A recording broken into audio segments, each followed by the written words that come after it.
Assalamualaikum warahmatullahi wabarakatuh. Saya Maulita Agustia berperan sebagai moderator dan di sebelah kanan saya.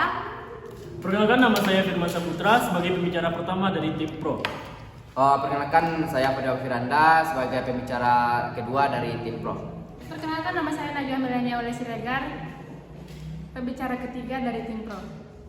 Dan di sebelah kiri saya ada tim kontra. Baik, saya di sini Irfan Dimar Fitra sebagai pembicara satu tim kontra.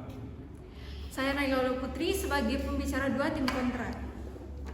Saya Nur Aziza sebagai pembicara ketiga tim kontra.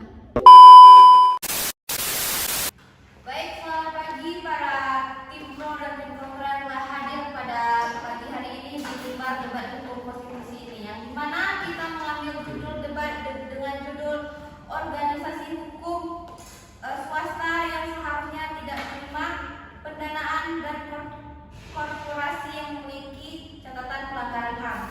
Di sisi kanan saya ada tim pro yang akan menegakkan pilar moralitas, dan di sisi kiri saya ada tim kontra yang akan menentukan utopia dengan argumentasi realisme hukum.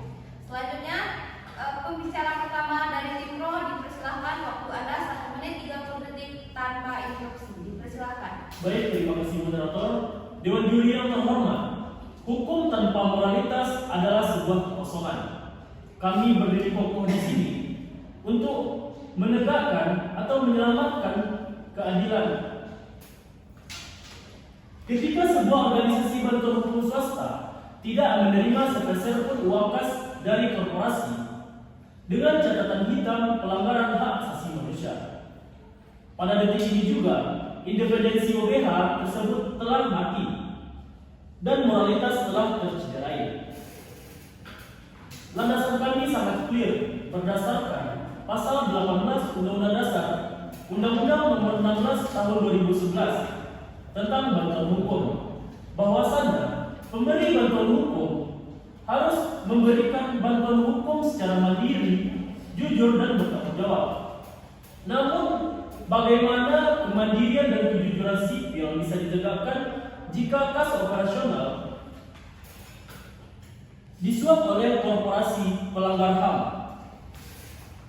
Lebih fundamental lagi, hal ini bertabrakan dengan Undang-Undang Nomor Pasal 28D Ayat 1 Undang-Undang 1945 mengenai jaminan kepastian hukum yang adil ketika organisasi bantuan hukum terafiliasi dengan pelanggar HAM. Kepercayaan masyarakat akan menurun kepada pemberi bantuan hukum. Jangan biarkan oligarki merusak institusi yang seharusnya menjadi benteng penegakan perlindungan hak asasi warga negara. Terima kasih. Baik, sebuah batasan konstitusional yang luar biasa dari pembicara pertama di tim pro. Bagaimana selanjutnya tim kontra pembicara pertama, bagaimanakah menurut Anda realitas di lapangan? Waktu Anda dipersilakan 1 menit 30 detik. Izin Dewan Juri yang saya hormati, mari kita mendarat ke bumi realita, kan awan utopia tim Pro. Mereka berbicara tentang moralitas, sedangkan merupakan satu hal kontra, yang mana itu moralitas tidak bisa membiayai panjang perkara rakyat miskin.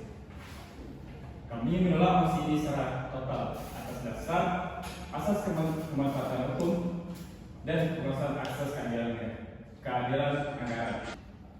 Nampaknya tim Pro tidak memahami konteks soal keadilan, yang mana yaitu, mari kita buka aturan mainnya. Pasal 19 Undang-Undang Nomor 16 Tahun 2011 tentang bantuan hukum secara legal mengizinkan bahwa sumber pendanaan bantuan hukum dapat berasal dari hibah, sumbangan pihak yang lain yang sah dan tidak mengikat. Selama korporasi tersebut adalah subjek hukum yang legal dan dana yang disalurkan bukan uang hasil kejahatan, maka dana tersebut sah demi hukum untuk dimanfaatkan bagi perluasan akses bantuan hukum. Izin Dewan Juri, hal ini sejalan dengan mandat konstitusi pada pasal 24H ayat 2 Undang-Undang 1945 yang menyatakan setiap orang berhak mendapatkan kemudahan dan perlakuan khusus untuk memperoleh kesempatan dan manfaat yang sama guna mencapai kesamaan dan keadilan. Menolak dana TSR atau hibah korporasi hanya karena catatan masa lalu Donor adalah tindakan diskriminatif yang mengorbankan hak konstitusional masyarakat miskin untuk mendapatkan pendonoran HI. Sekian, terima kasih. Luar biasa, regulasi yang sangat seimbang. Selanjutnya kita memasuki babak kedua, yaitu pendalaman materi, yang dimana waktu dipersilakan 2 menit 30 detik dan instruksi dipersilakan setelah 1 menit berjalannya. Kepada pembicara kedua, tim pro dipersilakan. Terima kasih moderator. Dewan Juri yang terhormat, pembicara pertama kontra hanya berlindung di balik kata frasa pendanaan yang sah dan tidak mengikat. Ini adalah kenaifan hukum yang luar biasa, Dewan Juri. Menurut sosiologi hukum, kebebasan modal selalu berbanding lurus dengan intervensi kebijakan. Secara yuridis, tindakan menerima dana dari korporasi ini suatu pelanggaran asas fundamental etika profesi advokat atau juga melanggar etika profesi hukum, yaitu dalam pasal 4 huruf J Kode Etik Advokat Indonesia menegaskan bahwa advokat dilarang keras untuk melakukan benturan terhadap kebijakan atau terhadap kepentingan pribadi dalam menangani suatu perkara. Bagaimana mungkin sebuah OBH bisa menjaga integritas profesinya, di satu lain juga mengadvokasi pelaku pelanggaran HAM. Namun di sisi lain operasionalnya yang dimana kantor mereka juga disubsidi oleh korporasi yang melakukan pelanggaran HAM. Ini juga melanggar prinsip-prinsip kode etik tentang bisnis dan HAM. Pada pilar kedua, yang dimana institusi hukum harus menegaskan bahwa korporasi harus bertanggung jawab atas pelaku pelanggaran HAM, bukan malah menciptakan wadah untuk berbuat dosa dalam melakukan donasi melalui OBH. Kita menciptakan. Instruksi saudaraku. Baik, silakan. Baik, Dewan Juri yang terhormat, rektor pembicara tim pro mengutip kode etik advokat mengenai benturan kepentingan pribadi perkara. Bukankah berdasarkan asas putusan standi individuo, badan hukum OBH terpisah secara mutlak dari personalitas advokat yang bersidang?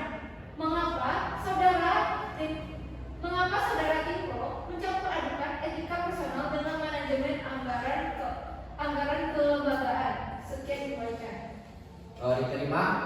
Argumen Anda justru memperlihatkan kelemahan Anda. OBH bukan sekedar perusahaan komersial. OBH juga digerakkan oleh advokat publik yang dimana mengikat pada kode etik advokat. Dalam pasal 3 Undang-Undang Fakta Hukum mempertegas asas keadilan dan keterbukaan. Terima kasih, moderator. Baik, terima kasih.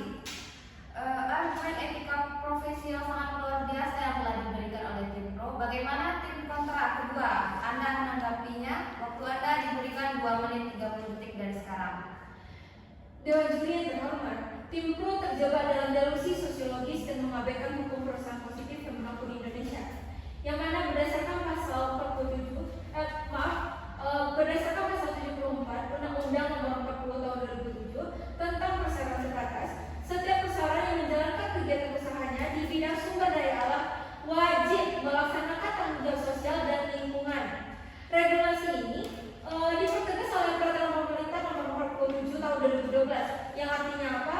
Dana CSR dari korporasi tersebut bukan sekedar donasi sukarela, melainkan kewajiban hukum yang dipaksa oleh negara untuk mengembalikan kapital kepada masyarakat. Jika OBH swasta memanfaatkan dana CSR wajib ini untuk mendanai pos-pos bantuan hukum gratis, itu adalah bentuk restitusi sosial yang sah dan diperintahkan oleh undang-undang. Yang terpenting adalah mekanisme akuntabilitas publik, bukan menolaknya. Instruksi moderator. Silakan. Pasal 74 PT mewajibkan CSR untuk kesejahteraan masyarakat dan lingkungan terdepan, bahwa bukan untuk daya operasional lembaga bantuan hukum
perdebatan di Manika Hukum yang sangat luar biasa, pertarungan antara nilai etika profesi dan juga konstitusionalitas HAM dari tim pro, berhadapan langsung dengan azas kemanfaatan dan perusahaan hak pembelaan substantif dari tim kontra.